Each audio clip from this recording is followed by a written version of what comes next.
मुख्यमंत्र्यांकडे सुविधांची तक्रार करणाऱ्या विद्यार्थिनीला नोटीस बजावली गेली आहे। या विद्यार्थिनीला वसतिगृहातून बाहेर काढण्याची नोटीस बजावली गेली आहे। नागपूरच्या सावित्रीबाई फुले वसतिगृहातला हा प्रकार आहे।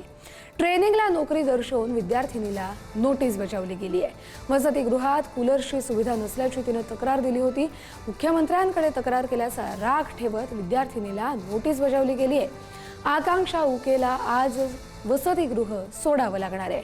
आकांक्षा हिनं 4 आणि 8 तारखेला मुख्यमंत्र्यांची भेट घेऊन वसतिगृहात कडाक्याच्या उन्हाळ्यात कूलरची सुविधा नाही अशी तक्रार केली होती। त्यानंतरच मुख्यमंत्र्यांनी अधिकाऱ्यांची झाडाझडती घेतली, अधिकाऱ्यांना झापलं आणि त्याचाच राग या विद्यार्थिनीवरती काढला गेलाय।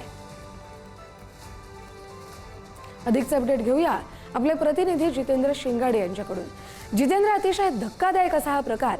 आपण जे पैसे भरतो, वसतिगृहामध्ये राहतो, तिथे एखादी सोय नाहीये, त्याची तक्रार केल्यानंतर त्याचा चक्क राग काढला जातोय।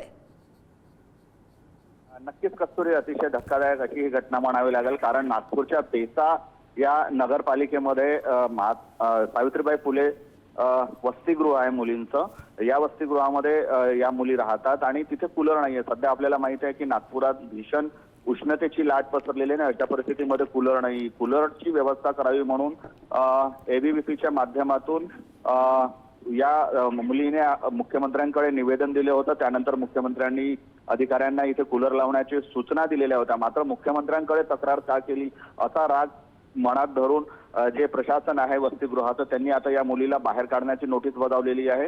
ही फुल टाइम नोकरी करत नाही, ती ट्रेनी म्हणून एका कंपनीमध्ये कार्यरत आहे। मात्र तिला फुल टाइम नोकरी करत असल्याचं कारण समोर करण्यात आलेलं आहे आणि त्यामुळे तिच्याकडनं जो निर्वाह भत्ता आहे किंवा जो मेसचा भत्ता आहे तो देखील वसूल करण्याची नोटीस त्या माध्यमातून दिलेली आहे। त्यामुळे आता नेमकं हे प्रकरण कुठल्या मार्गावर वळण घेतं, या प्रकरणी ज्यांनी नोटीस बजावलेली आहे त्यांच्यावर काही कारवाई होते का, किंवा या प्रकरणाचा पूर्णपणे तपास करून योग्य कारवाई करण्याची मागणी आता विद्यार्थ्यांनी केलेली आहे। त्यामुळे या विद्यार्थिनीवर आता जी नोटीस बजावण्यात आलेली आहे त्यावर प्रशासन काय भूमिका घेतं ते पाहणं महत्त्वाचं ठरणार आहे। बरोबर, धन्यवाद जितेंद्र, तुम्ही दिलेल्या सविस्तर माहितीसाठी।